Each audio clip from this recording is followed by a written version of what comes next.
Bismillahirrahmanirrahim. Assalamualaikum warahmatullahi wabarakatuh. Tadi labbaiknya semangat, kenapa jawab salamnya jadi lemas sekarang ini? Sepertinya harus segera dikeluarkan sego macannya ini. Baik, alhamdulillahirabbil alamin. Wassalatu wassalamu ala asyrafil anbiya wal mursalin nabiyina Muhammadin wa ala alihi wa ashabihi ajmain. Allahumma salli wa sallim ala nabiyyina Muhammad wa ala alihi wa ashabihi wa man tabi'ahum bi ihsanin ila yaumiddin, amma ba'd. Ikhwani wal akhwat, hadirin kaum muslimin dan muslimah yang dimuliakan oleh Allah Subhanahu wa taala. Yang pertama, mari senantiasa kita bersyukur kepada Allah Subhanahu wa taala atas limpahan karunia dan nikmatnya yang Allah berikan kepada kita semua, sehingga di kesempatan malam hari ini kita dimudahkan oleh Allah Subhanahu wa taala bisa bersimpuh, bisa hadir di tempat yang saya selalu insyaallah selalu mendoakan keberkahan insyaallah. Termasuk juga yang duduk di kesempatan malam hari ini. Semoga Allah Subhanahu wa taala senantiasa merahmati, senantiasa memberikan keberkahan insyaallah kepada kita semua.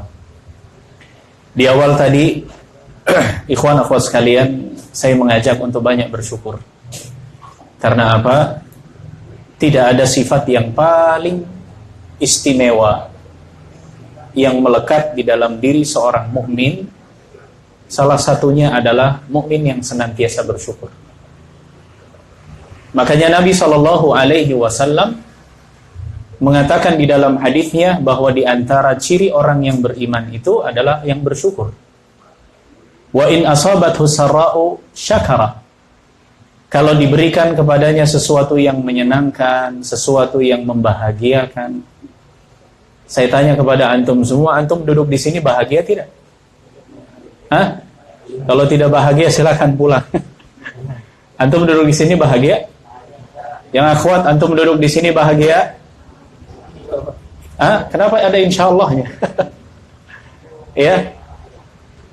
Ikhwan akhwat sekalian rahimakumullah, demi Allah, kalau saja orang-orang saleh terdahulu, kalau saja para salafus saleh terdahulu, mereka senantiasa bersimpu menghadirkan hatinya di dalam majelis karena mereka yakin di tempat inilah mereka akan mendapatkan yang namanya ketenangan.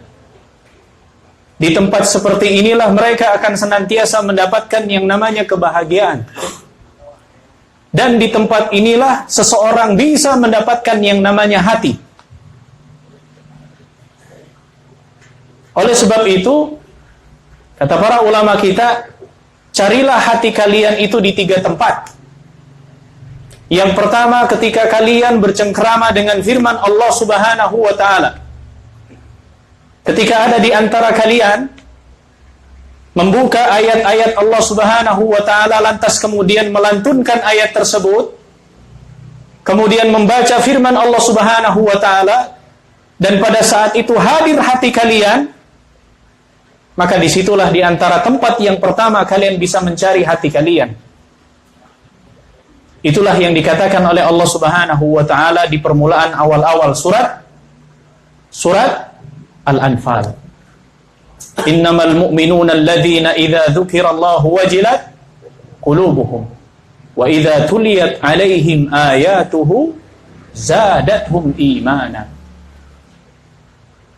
Yang kedua, kalau engkau tidak mendapatkan hati kalian ketika kalian bercengkrama dengan firman Allah Subhanahu wa taala, maka carilah hati kalian di dalam majlis-majlis ilmu, di dalam majlis-majlis zikir seperti ini.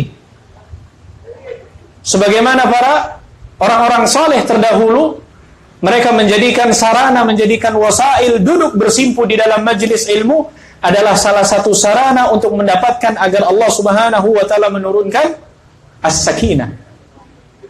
Disinilah bukhul kebahagiaan.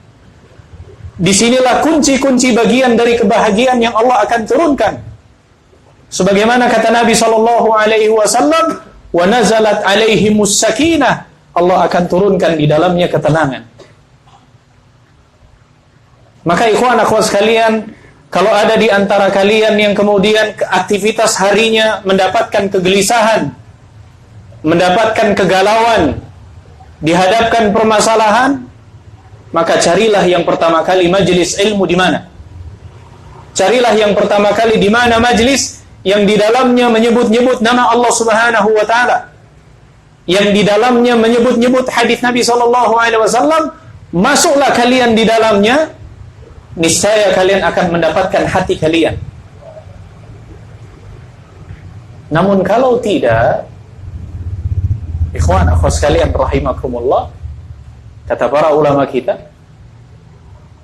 kalau di dalam majelis ilmu kalian tidak bisa mendapatkan hati kalian, maka carilah hati kalian di tempat yang ketiga, ketika kalian berkhalwat, ketika kalian berdua-dua dengan Allah Subhanahu wa taala, bermunajat dan merengek kepadanya. Maka carilah hati kalian di situ. Allah Subhanahu wa taala akan sangat senang kepada hambanya yang senantiasa selalu meminta kepadanya. Semakin seringnya Allah diminta oleh hambanya, maka Allah Subhanahu wa ta'ala akan semakin mencintai hambanya. Inilah perbedaan antara Khaliq dengan makhluk. Bedanya antara Khaliq dengan makhluk. Kalau Khaliq, sang pencipta, sering diminta, maka semakin senang dan semakin mencintai hambanya. Coba kalian ikhwan akhwat sekalian semakin sering meminta kepada makhluk, apa yang terjadi? Ya, tiap hari kalian minta kepada makhluk.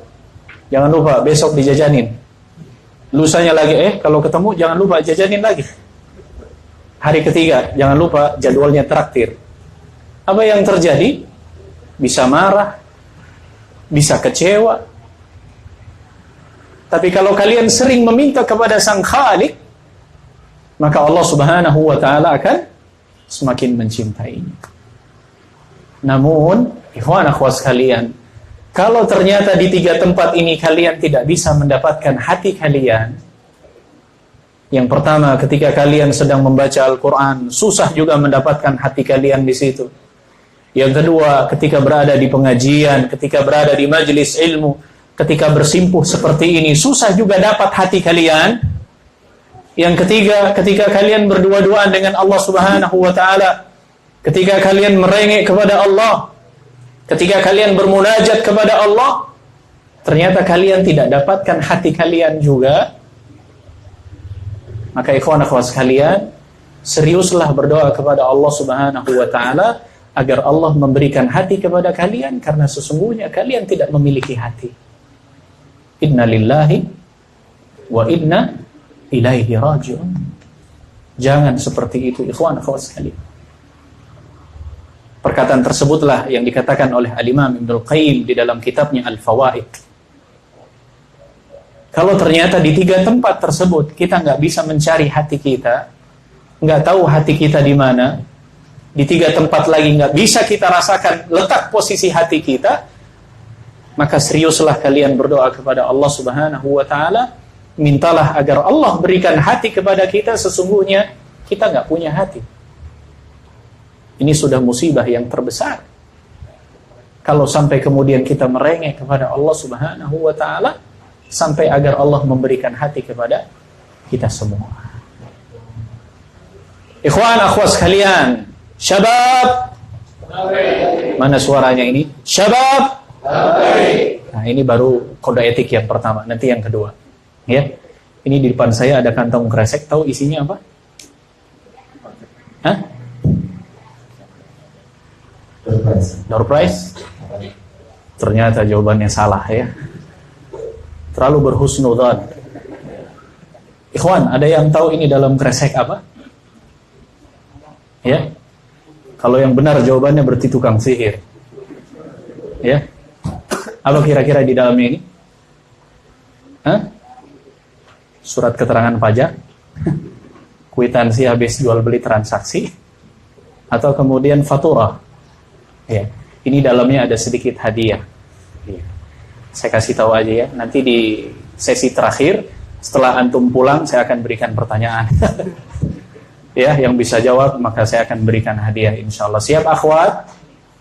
Ya, insyaallah. Masa setelah kalian pulang ya? Di sesi terakhir nanti insyaallah, atau terserah nanti bagaimana MC-nya nanti dikemasnya seperti apa. Tapi tidak terlalu besar hadiahnya, tapi mudah-mudahan insyaallah bisa bermanfaat. Ya. Siap-siap nanti yang bisa menjawab. Ya, nanti kalau pengen tahu pertanyaannya silakan tanya di panitia. Ya, siapa tahu ada jokinya di sini juga. Ya, kayak mau UMPTN aja ya. Baik, ikhwan akhwat sekalian rahimakumullah. Sekali lagi semangat syabab. Qalbun.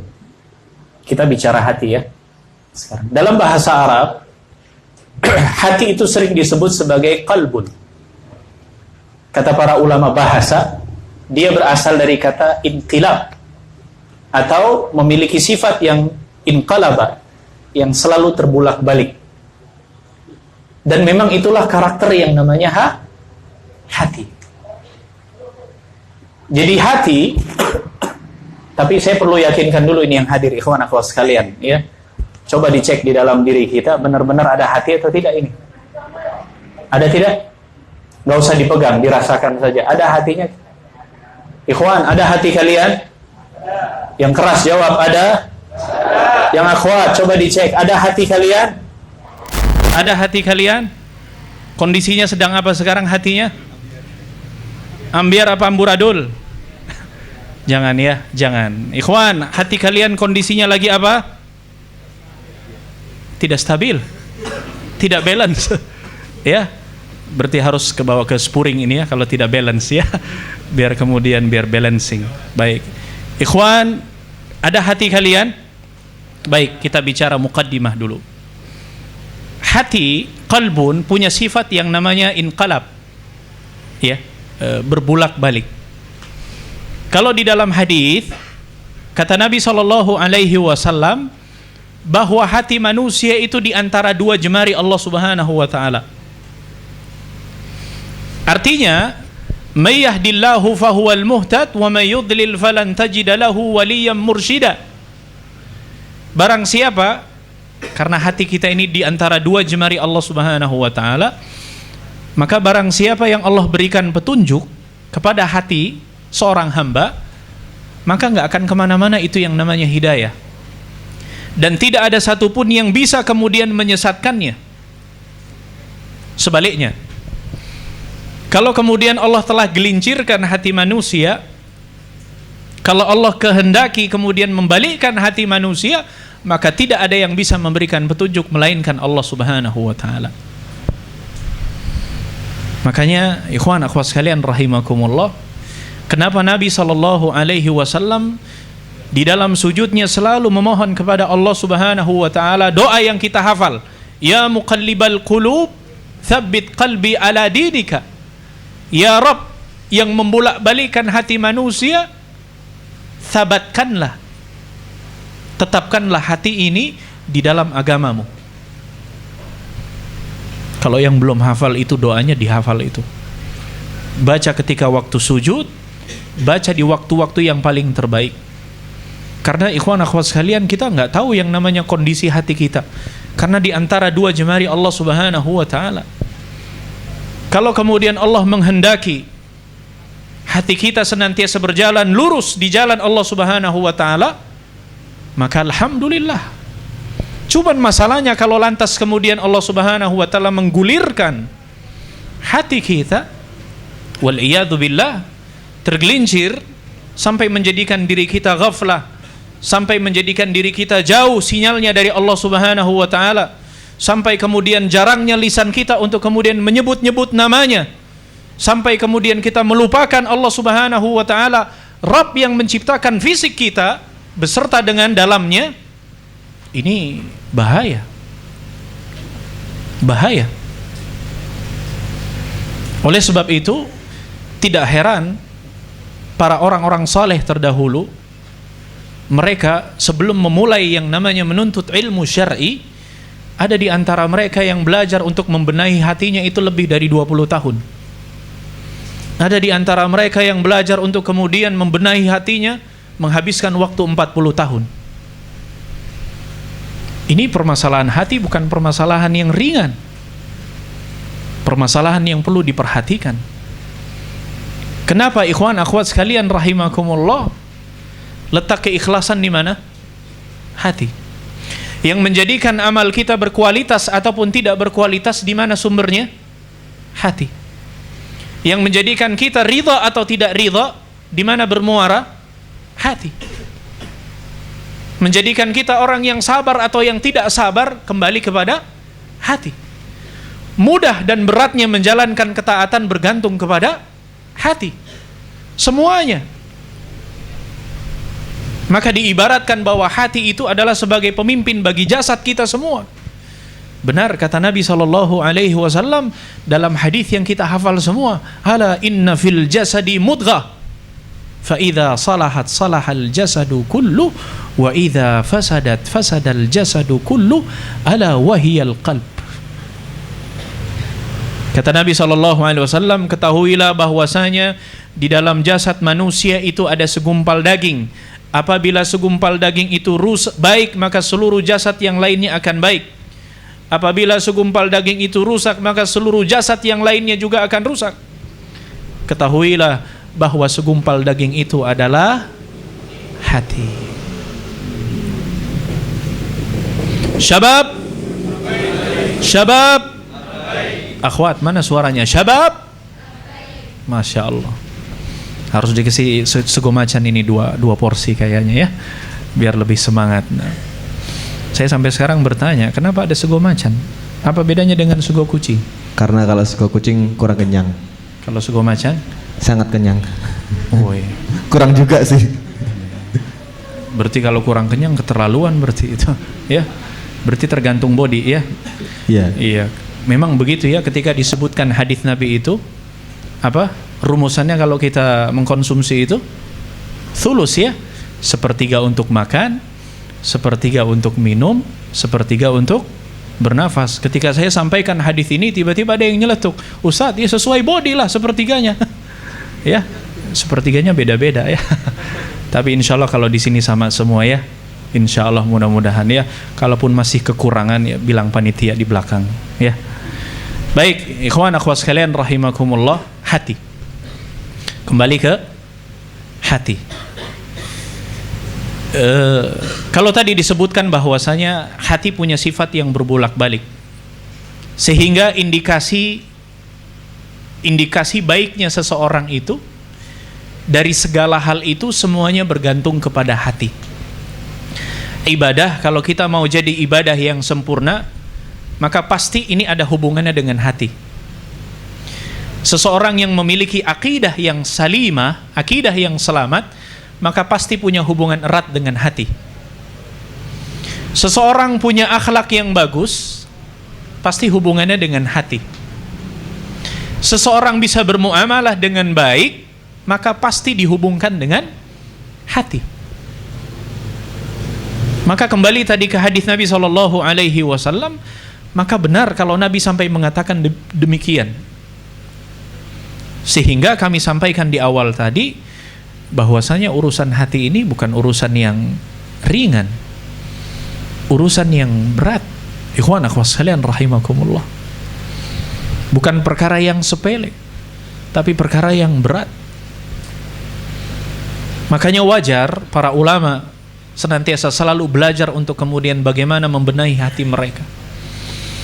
Kita belum cukup, ikhwan akhwat sekalian, kita ini belum cukup kalau kemudian kita hanya sekedar belajar talabul ilm. Kita ini nggak cukup hanya sekedar yang namanya menggugurkan kewajiban dalam melaksanakan ibadah. Tidak cukup. Tidak cukup hanya sekedar kemudian kita mapan memiliki akidah yang selamat. Itu semua harus di cross check hubungannya dengan hati kita. Ikhwan akhwat sekalian, kalian belajar, kalian bermajelis ilmu, menghabiskan waktu, mungkin ada di antara kalian yang sudah sekian tahun, ada yang belasan tahun, ada mungkin yang masuk puluhan tahun. Ini bukan masalah banyak atau lamanya, tapi sudah sejauh mana kalian menuntut ilmu itu ikhlas semuanya karena Allah Subhanahu wa ta'ala. Sekarang kita telah selamat akidah kita sudah belajar akidah yang benar. Kita sudah belajar manhaj yang benar. Tapi hubungkan dulu dengan hati. Apakah keyakinan kita kepada Allah Subhanahu wa taala ada konektivitasnya dengan hati kita? Jangan-jangan antara zahir dengan batin ada yang namanya kedustaan. Contoh sederhananya, coba kita introspeksi, ikhwan akhwat sekalian, ketika kita ibadah yang rutinitas biasa kita kerjakan, kewajiban dalam keseharian kita salat. Ketika kita mengangkat kedua tangan kita, Allahu Akbar, dengan posisi mengangkat tangan, dengan mengucapkan lisan kita, dan kita faham artinya Allah Maha Besar, menunjukkan bahwasanya kita berserah diri kepada Allah Subhanahu wa taala. Tidak ada yang paling agung, tidak ada yang paling mulia, tidak ada yang paling berkuasa, tidak ada yang paling tinggi dan paling besar, hanyalah Allah. Tapi ternyata ketika kita bersedekap, kita masih terobsesi dengan makhluk yang punya jabatannya tinggi.